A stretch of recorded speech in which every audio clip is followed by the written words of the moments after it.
पाकिस्तान जा सकता है, ये हिंदुस्तान है, हिंदुस्तान है और हिंदुस्तान में रहना है तो ये जय श्री राम कहना ही है। तो ऐसा है ना कि 2014 में नरेंद्र मोदी अफगानिस्तान से अचानक नवाज शरीफ घर में लाइट देखे उतर गए, बिन बुलाए मेहमान, बेगानी शादी में अब्दुल्ला दीवाना पहुंच गए। तो वो क्या था फिर, वो क्या था?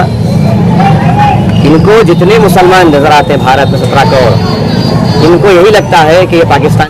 दोस्तों, लगता है कि गोदी मीडिया का हृदय परिवर्तन होना शुरू हो गया है। आप कई एंकरों को देखेंगे कि उनकी भाषा अब बदलने लगी है। ये सुगबुगाहट है शायद सत्ता परिवर्तन की। इसी में एक नाम आता है जी न्यूज का, जिसने मोदी जी, अमित शाह जी और योगी आदित्यनाथ के सारे प्रसारण बंद कर दिए। उनकी जो रैलियों का लाइव टेलीकास्ट था वो उन्होंने अब बंद कर दिया है। जी न्यूज के जो मालिक है सुभाष चंद्रा, उनका शायद हृदय परिवर्तन हो गया।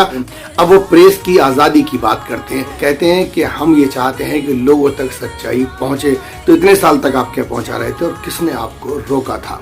और इसी चैनल से जुड़ी दूसरी खबर यह है कि जो नफरत का एजेंडा चलाने वाले पत्रकार थे, यानी कि जो अपने एजेंडे से बाज नहीं आ रहे थे, उसमें एक नाम है प्रदीप भंडारी, जो एक प्रोग्राम लेके आते हैं ताल ठोककर, उनकी भी जी न्यूज से छुट्टी कर दी गई है। इसी तरह एक और बड़े पत्रकार हैं दीपक चौरसिया, उनको भी जी न्यूज ने बाहर का रास्ता दिखा दिया है। दूसरी खबर चुनाव से जुड़ी है।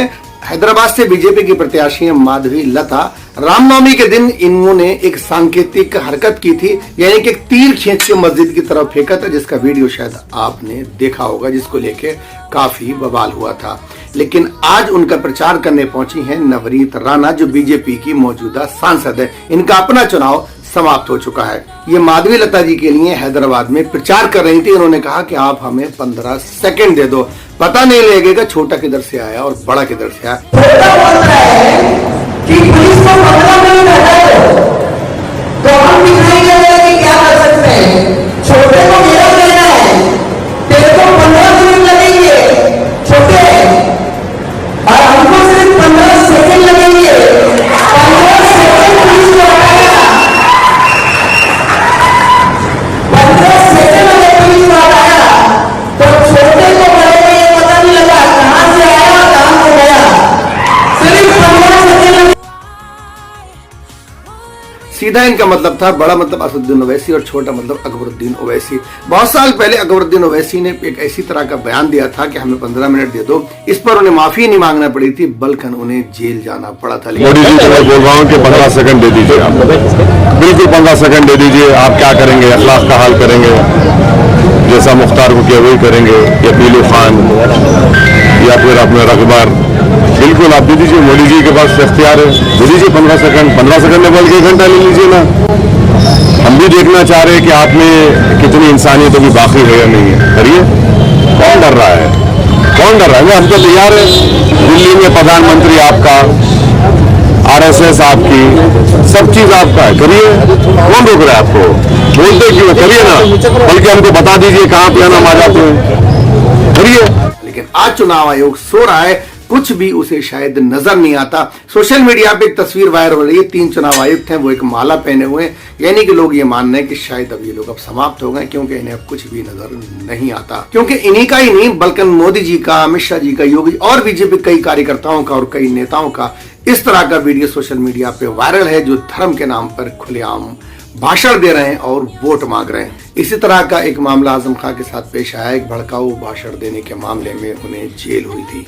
आगे नवनीत राणा कहती हैं कि हिंदुस्तान में रहना होगा तो JSR कहना होगा। जय श्री राम नहीं कहना है तो वो पाकिस्तान जा सकता है, ये हिंदुस्तान है, हिंदुस्तान है और हिंदुस्तान में रहना है तो ये जय श्री राम कहना ही है।